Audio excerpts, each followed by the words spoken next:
children, good morning. Today's topic is density.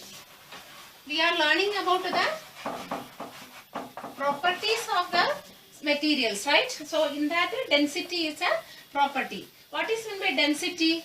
Density means mass per volume. Mass per volume. It means if a material which is more denser means more heavier than water, then what it happens, it will sink in water.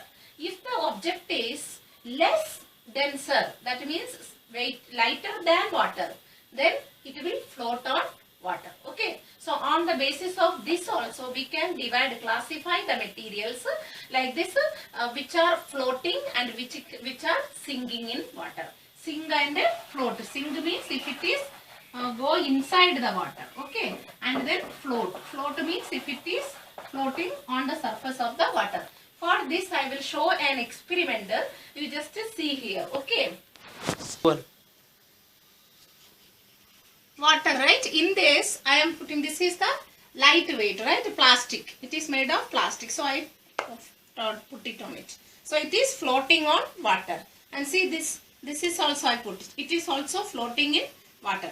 And this is the coin, right? This coin I put it. So what it goes inside. So when I put it, it displaces some water up, right? And so then it goes inside. It means it is heavier than water, so it is sink in water. And these are lighter than water, so it float on water. Understood, students? And what I said now, if the object is less than the weight of the water, then it will float on the water, right? And if it is more weight, then it is sink in the water. Then there is a question arise, right? The ship and boats, they are made of iron, right? And so it is very heavy.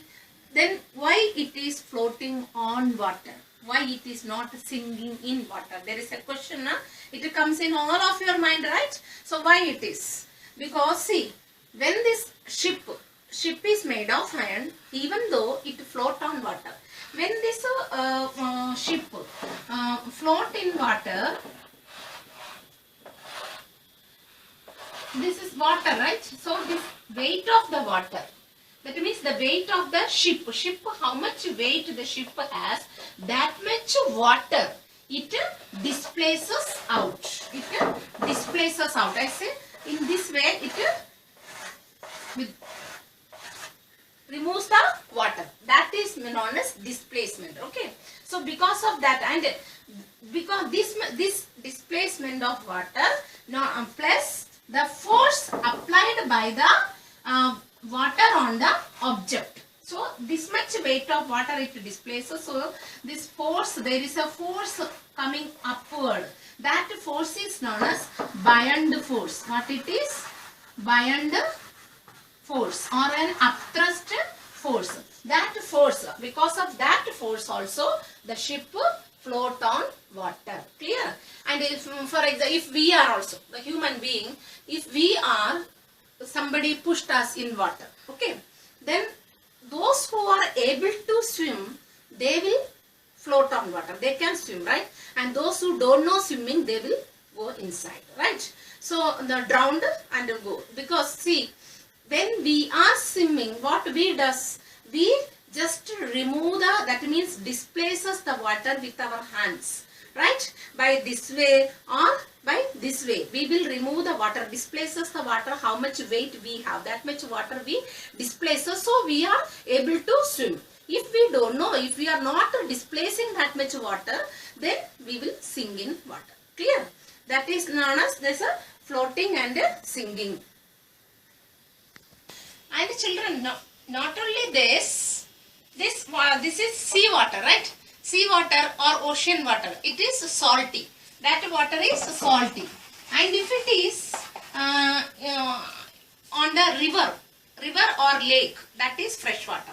So which is having more denser, more weight, fresh water or salty water? Tell me.